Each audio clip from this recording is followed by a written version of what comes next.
Hello दोस्तों, learning with एके में आपका स्वागत है। मैं लाया हूँ आपके लिए सीटेट। आज हिंदी की पेडागोजी पढ़ेंगे, यानी कि हिंदी शिक्षण शास्त्र। हिंदी शिक्षण शास्त्र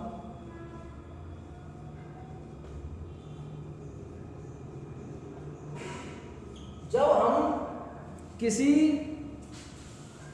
पाठ्य पुस्तक या पाठ्य वस्तु को पढ़ना शुरू करते हैं तो उसका सबसे पहले अर्थ जानना चाहिए कि अर्थ क्या है। हिंदी एक भाषा है, हिंदी भाषा है। शिक्षण यानी हिंदी शिक्षण शास्त्र, हिंदी सीखने की विधि।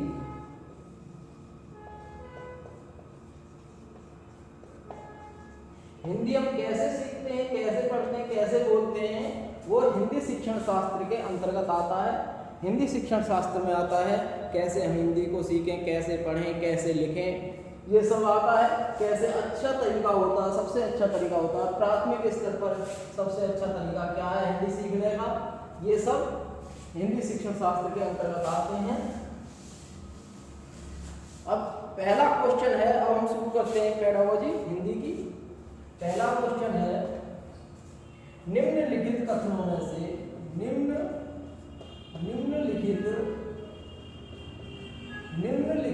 कथनों में से निम्नलिखित कथनों के संदर्भ, निम्नलिखित कथनों के संदर्भ में कौन सा विकल्प सही नहीं है? कौन सा विकल्प सही नहीं है? कौन सा विकल्प सही नहीं है? निम्नलिखित कथनों के संदर्भ में कौन सा विकल्प सही नहीं है? कथनों के संदर्भ में, कथन क्या है?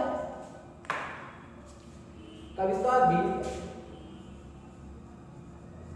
कविता, गीत, ये कथन है। कविता, गीत एवं मंत्र,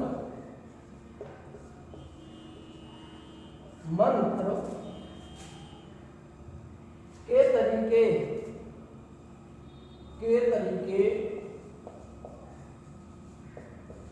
हैं जिसमें बच्चे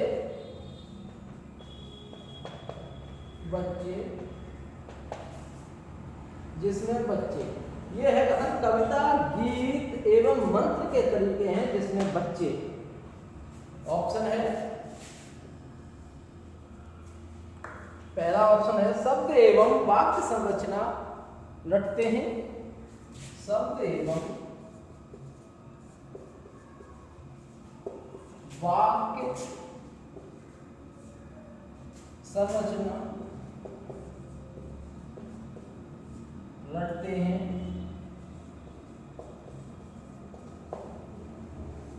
पहला ऑप्शन है शब्द एवं वाक्य संरचना रटते हैं। कविता, गीत एवं मंत्र के तरीके हैं जिसमें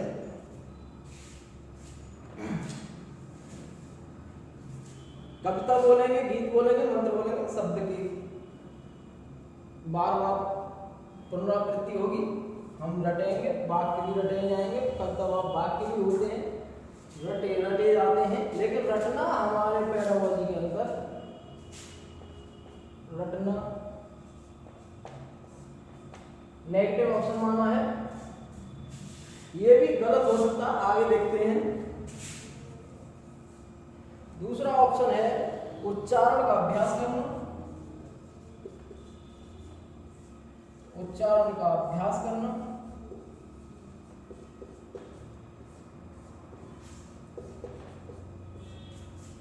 कविता, गीत एवं मंत्र है तो उच्चारण का अभ्यास होगा, ये सही आंसर है, लेकिन हमें गलत ढूंढना है। लेकिन हाँ, उच्चारण अगर करवाया जा रहा तो उच्चारण भी नेगेटिव के अंदर आता है। अगर आंसर पॉजिटिव है,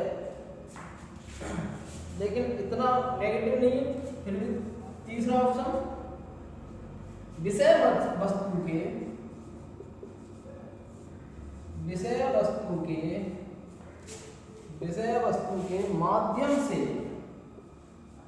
विषय वस्तु के माध्यम से व्याकरण सीखना, व्याकरण सीखना,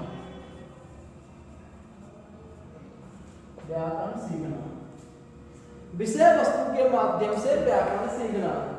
कविता, गीत एवं मंत्र के तरीके हैं। इनमें शब्द एवं वाक्य संरचना होगी, उच्चारण का अभ्यास होगा। विषय वस्तु के माध्यम से व्याकरण सीखना, अगर विषय वस्तु की बात होगी तो विषय वस्तु के माध्यम से व्याकरण सीख सकते हैं, ये अच्छा है।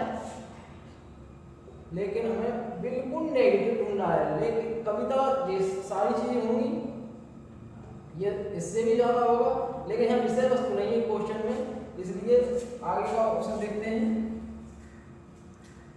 शब्द संपदा बढ़ाते हैं, शब्द संपदा बढ़ाते हैं, शब्द संपदा बढ़ाते हैं। शब्द की संपदा बढ़ती है गीत से, कविता से, मंत्र से। शब्द मन में यानी कि हमारे अंदर शब्द की जो संपदा है वो बढ़ती है, शब्द भंडार बढ़ता है, शब्द एवं वाक्य संरचना होती है, रटते हैं, रटना भी होता है। फैक्ट क्वेश्चन, एक तरीका से इसे फैक्ट क्वेश्चन मान लीजिए। फैक्ट क्वेश्चन, उच्चारण का अभ्यास भी बढ़ता है, शब्द संपदा भी बढ़ती है। विषय वस्तु के माध्यम से व्याकरण पढ़ाई जाएगी। अगर विषय वस्तु ऊपर होता तो व्याकरण, ये ऑप्शन गलत होता, यानी कि ये बहुत ज्यादा नेगेटिव ऑप्शन है। इसमें कहीं भी मेल नहीं खा रहा है कि विषय वस्तु के माध्यम से व्याकरण सीखें। कविता, गीत में कहीं भी व्याकरण नहीं होती है, इनमें अपने अपने वो होते हैं प्रास, आरास, ऐसी चीजें, तुक वगैरह होते हैं कविता, गीत, मंत्र में, यानी कि व्याकरण से कोई संबंध नहीं होता है। सबसे नेगेटिव ऑप्शन विषय वस्तु के माध्यम से व्याकरण सीखना। अगला और क्वेश्चन है व्याकरण अनुवाद। व्याकरण अनुवाद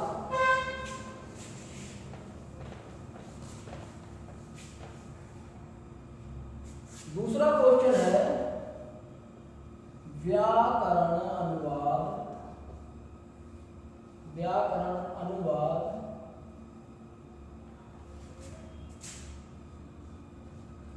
व्याकरण अनुवाद विधि अधिक बल देती है। व्याकरण अनुवाद विधि अधिक बल देती है, बल देती है।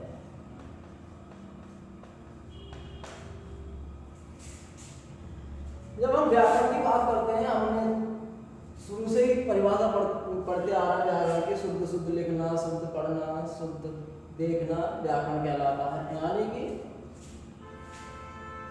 व्याकरण की परिभाषा शुद्ध लिखना, शुद्ध पढ़ना, शुद्ध बोलना, शुद्ध उच्चारण करना आदि है व्याकरण के अंतर्गत आती है। यानी हम सबसे अधिक बल किस पे देते हैं? शुद्धता पर।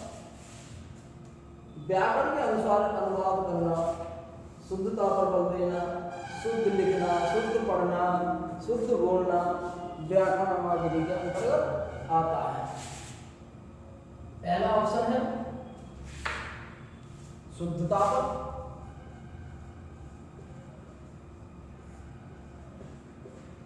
दूसरा ऑप्शन है प्रभाव पर। जब हम पढ़ाई की बात करते हैं कि बच्चा पढ़ते से, एक शिक्षक बच्चे को पढ़ते समय किस पर ध्यान देना चाहिए, तो बच्चे को प्रभाव पर। और जब बच्चा पढ़ता है तो क्या अर्थपूर्ण तरीके से पढ़ता है। जब बच्चे की पढ़ने की बात आए और बच्चे का क्वेश्चन किया जाए तो अर्थपूर्ण तरीके से पढ़ना। पढ़ने की बात आए जब क्वेश्चन में, तो सबसे पहले आप देखना ऑप्शन में अर्थ, प्रभाव, ये शिक्षक के लिए है और भी है। अभी अनुवाद विधि की बात हो रही है पढ़ने की बात प्रभावी होगी। अब तीसरा ऑप्शन है उपयुक्तता। उपयुक्तता। चौथा ऑप्शन है उच्चारण का।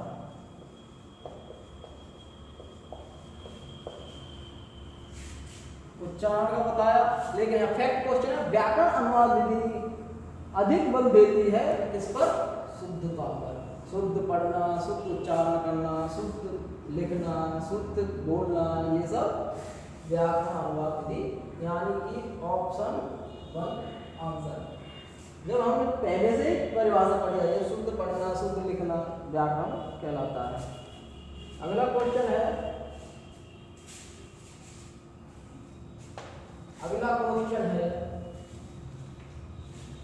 प्रभावी रूप से व्याकरण पढ़ने के बारे में। क्वेश्चन नंबर 3, प्रभावी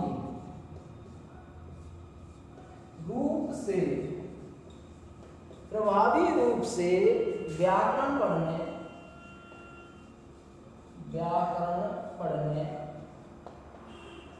प्रभावी रूप से व्याकरण पढ़ने के बारे में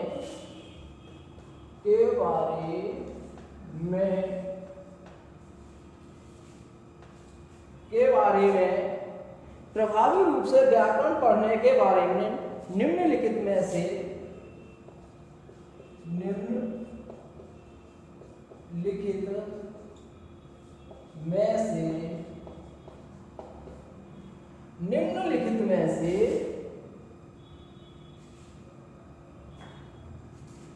कौन सा कथन सही नहीं है?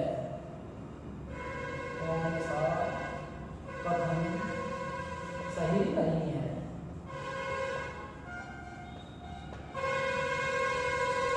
हमें ध्यान देना चाहिए, प्रभावी रूप से व्याकरण पढ़ने के बारे में निम्नलिखित में से कौन सा कथन सही नहीं है, यानी सही है या नहीं है। तो यहाँ हम देखेंगे कौन सा कथन सही नहीं है। ऑप्शन व्याकरण किसके लिए? व्याकरण पढ़ने के बारे में। जब हम व्याकरण पढ़ते हैं तो कौन सा कथन सही नहीं है, कौन से कथन सही है, कौन से नहीं है। तो इसमें कौन सा लगाएगा? कौन से नहीं है, यानी गलत ऑप्शन कौन सा है। नंबर 1,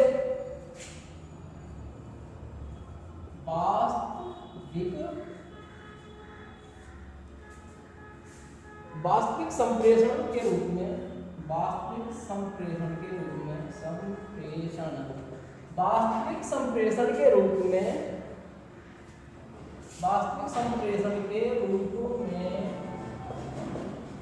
वास्तविक संप्रेषण के रूप में प्रस्तुत करना, वास्तविक संप्रेषण के रूप में प्रस्तुत करना,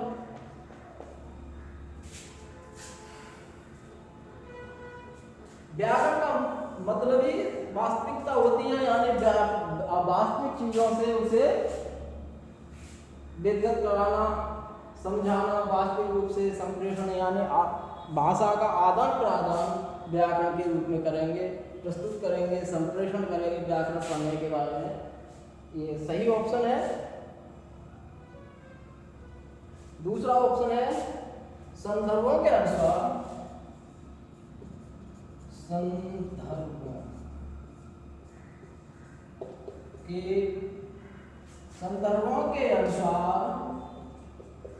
संदर्भों के अनुसार व्याकरण के प्रासंगिक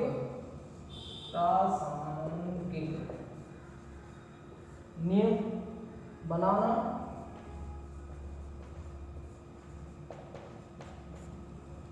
पेडागॉजी के अंदर अगर हम बात करें तो नियम आदि, सिद्धांत आदि ये सब नेगेटिव होता है, लेकिन यहाँ संदर्भ के अनुसार व्याकरण के प्रसंग, संदर्भ के अनुसार नियम बना सकते हैं व्याकरण। और यहाँ व्याकरण की बात हो रही है तो सबसे अच्छा ऑप्शन होता है जिस क्वेश्चन में जिस शब्द की बात हो, अगर ऑप्शन में वो शब्द आ रहा है, एक ही ऑप्शन आ रहा है, तो आंसर 95% अच्छा होगा, एकदम सही होगा।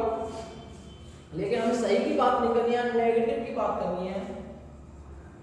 तीसरा ऑप्शन है वास्तविक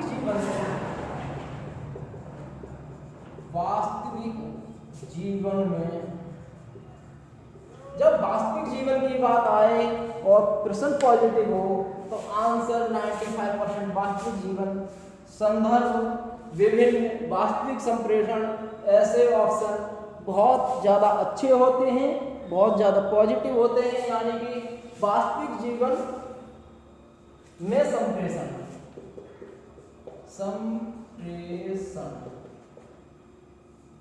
वास्तविक जीवन में संप्रेषण के समान अभ्यास करने का अवसर देना, अभ्यास करने का अवसर।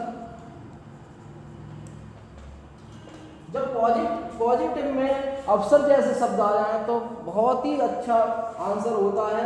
अवसर देना, किसी पॉजिटिव चीज का, पॉजिटिव वस्तु का अवसर देना, पढ़ने का, लिखने का अवसर देना पॉजिटिव का, तो सबसे अच्छा ऑप्शन अवसर होगा।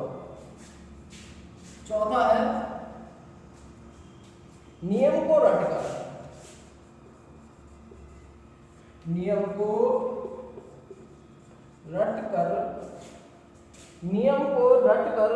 तथा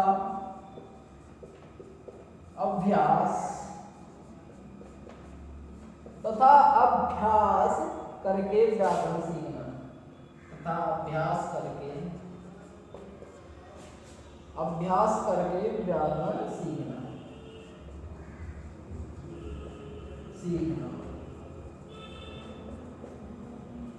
सोच समझ के हमें कोई विषय वस्तु पढ़नी है, सीखनी है, तो सोच समझ के, चिंतन करके, विचार करके, वास्तविक जीवन से जोड़ करके, वास्तविक संप्रेषण जो हमारा वास्तव में संप्रेषण करते हैं, एक दूसरे से बातें करते हैं, संदर्भों के अनुसार व्याकरण सीखना। संदर्भ जोड़ के, जैसे हमें जिस संदर्भ की व्याकरण सीखनी है, हिंदी की सीखनी है, इंग्लिश की सीखनी है, जिस भी तरीके संधि सीखनी है समय, तो उसी संदर्भ के अनुसार व्याकरण सीखना, प्रासंगिक नियम बनाना, ये बिल्कुल सही है। अपने खुद के नियम भी बना सकते हैं। वास्तविक जीवन में संप्रेषण के समान अभ्यास करने के अवसर देना, वास्तविक जीवन में भी संप्रेषण के अवसर देना भी व्याकरण पढ़ने के बारे में सबसे अच्छा है। यानी रटना, मैंने पहले भी बताया है पिछली वीडियो में, रटना तो वहाँ बेकार ऑप्शन होता है। रटकर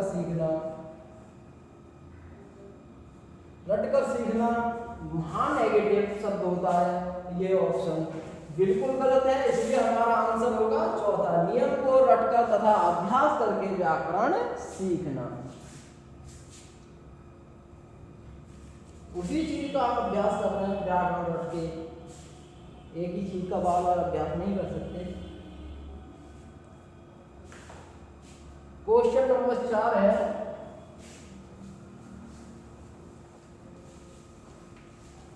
क्वेश्चन नंबर 4 है द्विभाषी।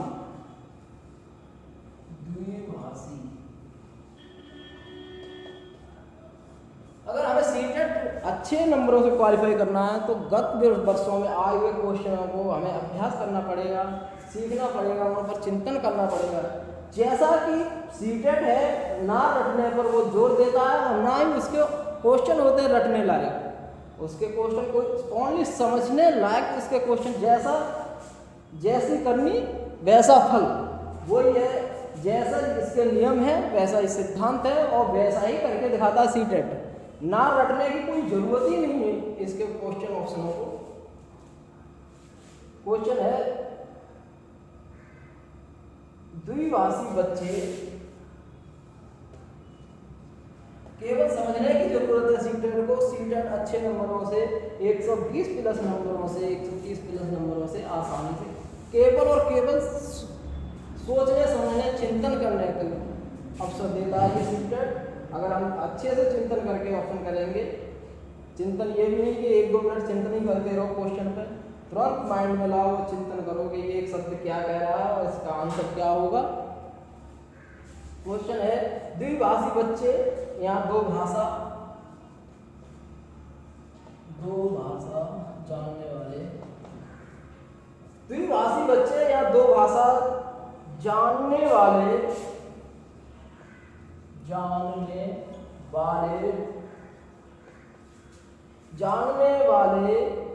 बच्चे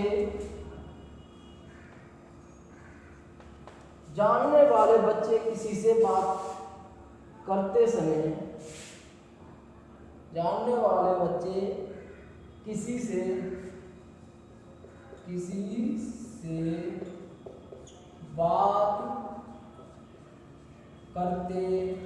समय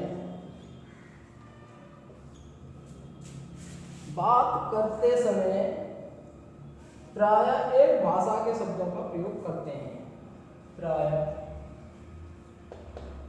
एक भाषा का प्रयोग करते हैं। प्रायः एक भाषा का प्रयोग करते हैं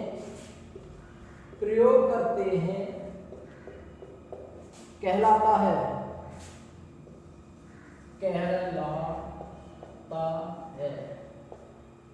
द्विभाषी बच्चे या दो भाषा जानने वाले बच्चे किसी से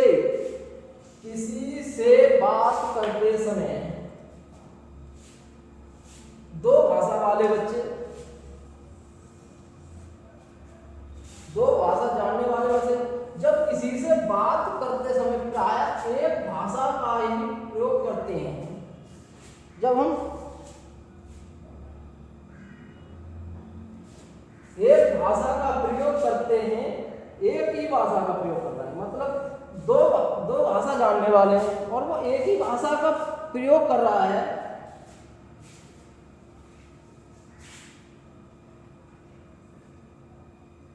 एक भाषा के शब्दों का प्रयोग करता है, तो वो संकेत दे रहा है। तरह से एक मातृभाषा जानता है जो घर में बोली जाती है, मातृभाषा। दूसरी है उसकी बाहरी भाषा जो समाज में बोलते हैं, सामाजिक भाषा। सामाजिक भाषा, अब उससे कोई मिल गया है बाहर, अब वो जा रहा है रास्ते में, उससे कोई मिल गया है और वो बात कर रहा है, तो कौन सी भाषा में बात कर रहा है? सामाजिक भाषा में। तो उसके संकेत मिल रहे हैं कि यानी कि उसने बदलना शुरू कर दिया है अपने आप को। संकेत है कि बदलना शुरू कर दिया है, संकेत है कि बदलना शुरू कर दिया है उसने, वो बदल चुका है। यानी कि अब समाज वाली भाषा में बात कर रहा है किसी दूसरे बच्चे से, अपनी मातृभाषा छोड़ के एक ही भाषा में बात कर रहा है। जो भाषा दूसरा जानता है उस भाषा ही में बात कर रहा है, तो उसका संकेत है कि मैं बदल चुका हूँ। अब मैं सामाजिक भाषा भी बात करता हूँ मातृभाषा के साथ साथ, स्कूली भाषा जो स्कूल में बोली जाती है उस भाषा का भी प्रयोग करता हूँ, यानी संकेत है बदल गया है। ऑप्शन देखते हैं, संकेत देना कि बदल गया है, और एक भाषा में ही प्रयोग कर रहा है तो उसका संकेत है उस व्यक्ति के लिए कि अब मैं बदल चुका हूँ। पहले बार मिलता था तो वो अपनी मातृभाषा में बात करता था, दूसरा मिलने वाला संकेत निकाला सामाजिक भाषा में। अब उसको जब उसने देखा कि फिर वो मिला और दोनों बातें कर रहे हैं, तो उस दोनों सामाजिक भाषा में बात कर रहे हैं, वो सोच रहा है ये संकेत दे रहा है मुझे कि ये बदल चुका है, मैं तुम्हारी भाषा में भी बात कर सकता हूँ। पहला ऑप्शन है,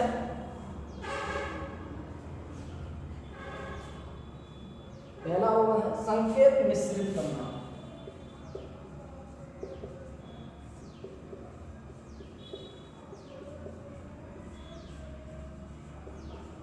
संकेत मिश्रित करना, यानी कि हाँ संकेत मिश्रित करना, ये संकेत मिश्रित करने का अर्थ होता है कि हम दूसरे की जो दूसरा बच्चा भाषा बोल रहा है उसे ग्रहण करना।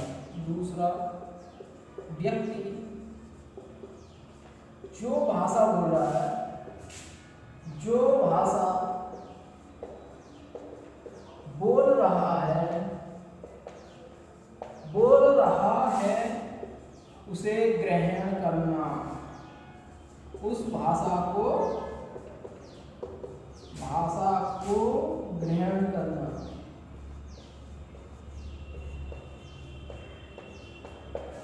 संकेत मिश्रित करना, दूसरा व्यक्ति जो भाषा बोल रहा है, सामाजिक भाषा है, स्कूली भाषा या कोई और भाषा, बच्चे कैसे होने चाहिए? बहुभाषी, अलग अलग भाषाओं को बोलने वाले।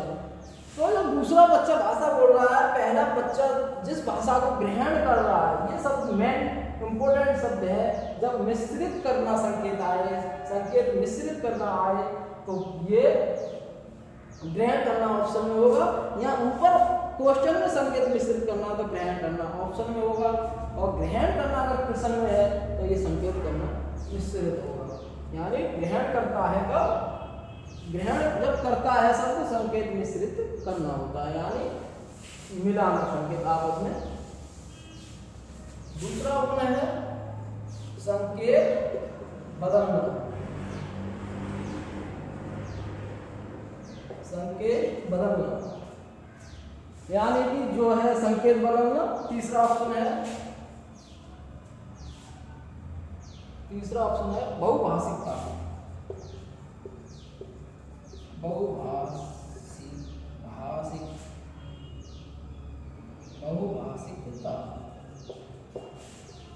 चौथा ऑप्शन है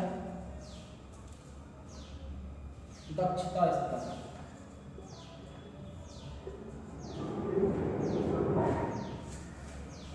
ये बताया मैंने भी, ये भी बताया जब हम मातृभाषा या किसी अन्य भाषा छोड़कर एक ही भाषा हम बात करते हैं तो संकेत बदलना होता है कि हम बदल चुके हैं। बहुभाषिकता, जब हम किसी से बात करते हैं तो अलग अलग भाषाओं में बात कर रहे हैं, अलग अलग भाषाओं के बच्चे बैठे हैं और सभी अपनी अपनी भाषा में बात कर रहे हैं, उसे बहुभाषिकता कहेंगे। बहुभाषिकता को हमें सम्मान देना चाहिए, शिक्षक को संसाधन समझना चाहिए सिखाने का। जब क्वेश्चन में बहुभाषिकता की बात कर रहा हो तो सम्मान, संसाधन ऑप्शन में देखना आंसर हो जाएगा लगभग। दक्षता स्तर, जब हम व्याकरण आदि में हर चीज में निपुणता पाते हैं और जब हम बात करते हैं तो व्याकरण के अनुसार या किसी अन्य भाषा के अनुसार बिल्कुल पूरी तरह से किसी भाषा पर दक्षता पा लेते हैं, उसे दक्षता स्तर कहते हैं। तो ऑप्शन क्या होगा? ये संकेत दे रहा है कि मैं बदल चुका हूँ, एक ही भाषा में बात कर रहा है। जो वो बात जो जिसने शुरू की थी उसी भाषा में बात कर रहा है, तो ये क्या है? संकेत बदलना, मिश्रित करना, यानी कि उस भाषा को ग्रहण करना।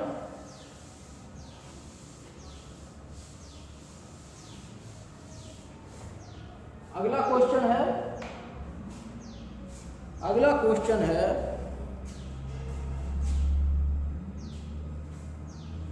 एक क्वेश्चन और 5वां क्वेश्चन है। अगला क्वेश्चन है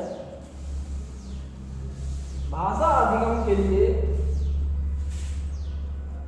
भाषा अधिगम के लिए, अधिगम के लिए, भाषा अधिगम के लिए सामग्री, भाषा अधिगम के लिए सामग्री तैयार करने के सिद्धांत, तैयार करने के सिद्धांत,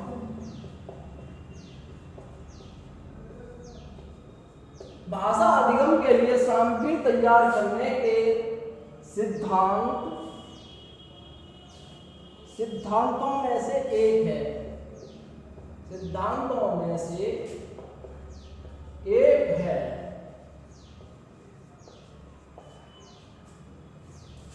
हमें देखना चाहिए कि क्वेश्चन क्या कह रहा है। मैंने पहले भी कहा क्वेश्चन को जरूर देखें, क्वेश्चन क्या कह रहा है। ऐसे ही अंधा कानून की तरह एकदम पूरा अधिगम, भाषा अधिगम के लिए सामग्री तैयार करने का सिद्धांत सबसे अच्छा। भाषा अधिगम यानी भाषा सीखने के लिए, भाषा अधिगम का मतलब होगा सीखना। क्या सीखना? पॉजिटिवता, मतलब नेगेटिव में अच्छी चीजें सीखना और अगले में विस्तार करना। ऑप्शन है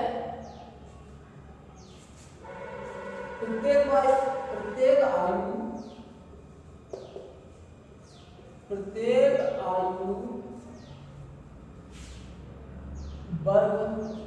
आयु वर्ग के बच्चे,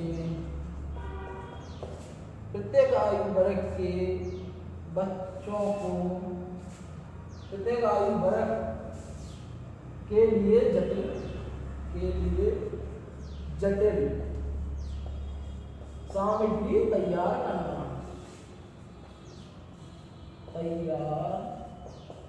करना। प्रत्येक आयु वर्ग के लिए जटिल सामग्री तैयार करना। जब हम पेडागोजी की बात करते हैं, फैक्ट की बात करते हैं, तो फैक्ट क्वेश्चन में देखा जाए कि ये क्या मांग रहा है वही हमें देना होगा, अन्यथा कुछ नहीं। अब हम जब पेडागोजी की बात करते हैं, ये फैक्ट क्वेश्चन में केवल हमें सिखाने के हिसाब से है। प्रत्येक आयु वर्ग के लिए मतलब क्या छोटा हो या बड़ा हो, बुद्धि लब्धि में कम हो ज़्यादा हो, उसके लिए एक ही तरह की सामग्री तैयार। इसका मतलब हुआ एक ही तरीका, यानी कि मैंने बताया केवल मात्र ही। जैसे ऑप्शन में शब्द आना तो समझ लेना कि ये गलत ऑप्शन है, गलत है, यानी कि ये कह रहा है एक ही तरीका। दूसरा ऑप्शन है सामग्री औचित्यपूर्ण तरीके से इस तरह अनुसार होनी चाहिए। सामग्री कैसी होनी चाहिए? औचित्यपूर्ण हो, अच्छी हो, सुगम हो, बढ़िया हो, जिससे बच्चा सीख सके।